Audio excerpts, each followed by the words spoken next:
applying to probably 2 jobs a day for the last 4 months. And they all wanted experience, all the jobs. And I don't have any experience, I guess. I mean, I went to college, which I always thought counted as experience, but apparently it's not. Everywhere I go, they're like, well, can you do Excel? Can you do PowerPoint? It's getting to the point where you can't even get a job at the Bed Bath & Beyond. Like literally. I tried to get a job at the Bed Bath & Beyond near Union Square, and then they never even called me back because I don't have enough experience. Even though I have a lot of experience in selling and making sales. I mean, I worked at that art gallery for over 3.5 months until it closed. It's not my fault that the owner was a cocaine addict. But they told me selling art was different, that it required a different set of skills than selling home goods. They were worried about me adjusting in terms of skill sets. I said, that's totally unfair. They said, well, we think it is fair. And then I said, well, I have a lot of other skills that could be really valuable to you. And they said, like what skills? And I said, like my personality. I have a really great personality, and I'm really personable, and I can talk to people from all walks of life, and I went to a really good college, and I'm really smart, and if you teach me how to sell home goods, I can sell home goods.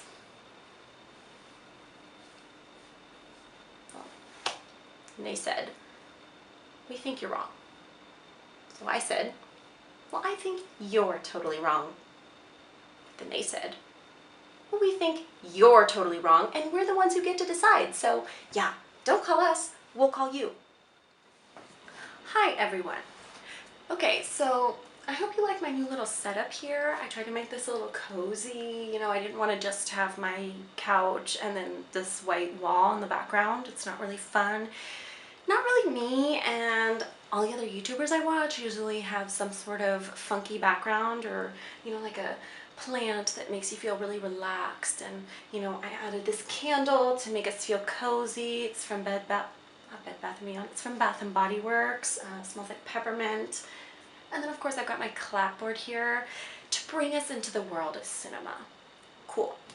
So just before this, you watched a monologue that I did.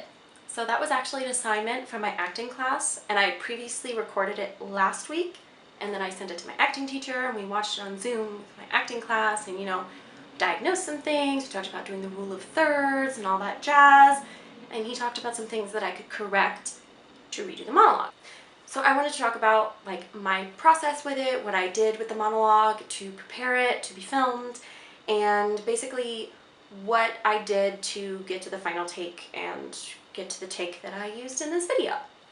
So I'm not going to share the one that I did and the one that was shown during my acting class, just because I'm not the most proud of that, and, you know, what can you do? Sorry, it's in the archives. And unless you're in my acting class, you will not see it, and you never will see it, which is maybe for the best. The process that I used to prepare this monologue was, I don't know if you can see that, I can't see it. Ivana Chubbuck's Power of the Actor. So Ivana Chubbuck's method is basically like a 12-step process when you get a script or monologue or just anything acting-wise. So any piece of text that you're going to work on, it's a 12-step process. And I've been experimenting with it because the past couple years I've done a lot of Meisner, done some Strasberg, Eric Morris techniques, and I had never really applied the Chubbuck method to something that I've worked on in one of my acting classes. So I decided, why not give it a try? Because I had this acting book from a previous acting class that I had taken in Paris, but I only ever did a few steps and never followed through with it. So during this quarantine, I read the entire book and I realized, there's a lot of good information in here.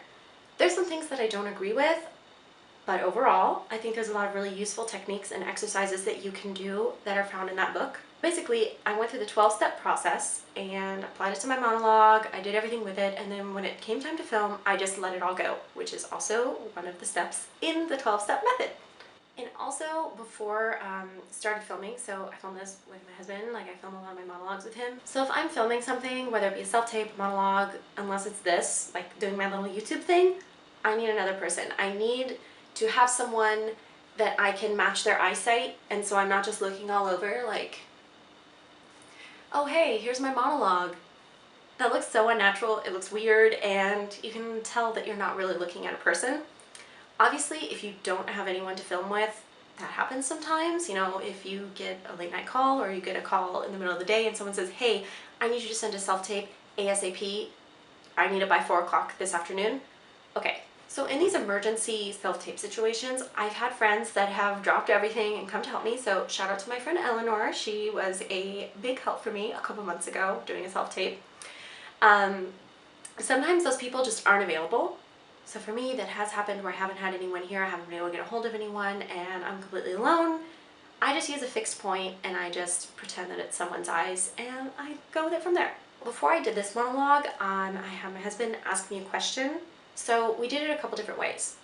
So the first time I did it, this was last week, I had him pretend to be one of my friends or my roommate and just asking me questions. Hey, so how's the job hunt going? Because clearly this monologue is about a chick who's been looking for a job or jobs for multiple months and it's just not panning out. So my initial vision was, this is going to be a really disgusting woman who has no self-awareness of how disgusting she is.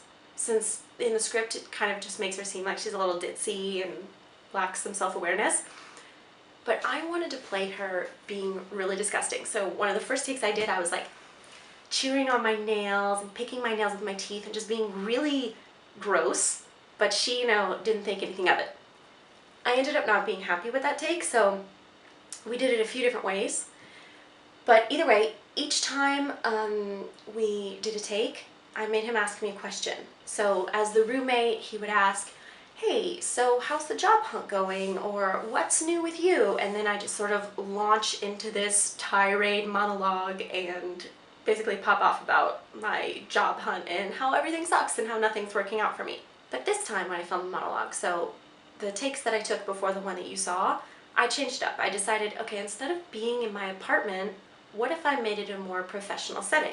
So what if I made it like an employment office or the unemployment office? And so this woman comes in and she's, you know, trying to get help finding a job. So the question that I made him ask me, and I made him ask me several different types of questions like this, was, okay, so can you tell me about your recent job experience? Can you tell me how it's been going? And obviously we're sort of leading into a recession right now with everything that's been happening with coronavirus, so it was pretty easy for me to just translate that over into my monologue and just say, I've been looking for a job for several months, I haven't found anything, because for me, that is the truth. Yeah, so if there's anything that you would like to discuss with me about acting or make a comment on my monologue, or if you have any questions about it or anything about the process, or basically just want to know more about me, feel free to drop a comment below, and don't forget to give this video a thumbs up and subscribe if you like me, like my channel, and like what I'm talking about.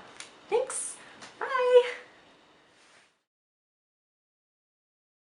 Je peux te poser une question? Est-ce que tu peux me donner mon livre qui s'appelle Power of the Actor? C'est en dessous de mon cahier fourrure. Forêt. Fourrure. Fourrure. Fou. Ruhr. Ruhr. Fourrure.